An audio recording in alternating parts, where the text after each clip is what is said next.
Coin को staking पर लगाओगे तो वो 500। अच्छा एक मिनट उमर भाई, एक बंदे ने उमर भाई साइन अप किया और उसने टीम बनाना शुरू कर दी, सही है, और अपना कोई इन्वेस्टमेंट नहीं कर रहा, वो एलिजिबल है के फर्स्ट लेवल की इनकम मिलेगी उसे? फर्स्ट लेवल की, एक लेवल की, क्योंकि 1000 तक एक मतलब हर वो बंदा जो मेहनत करे तो उसके लिए इन्वेस्टमेंट शर्त नहीं है। हाँ। शर्त नहीं है, डायरेक्ट करता रहे।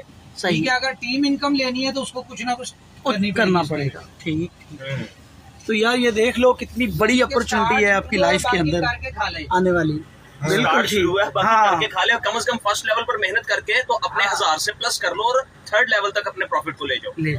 पॉइंट तो फर्स्ट लेवल की अर्निंग को ही लगा ले आप, इसका मतलब है कि मतलब उसी को लगा के आप कर सकते हो।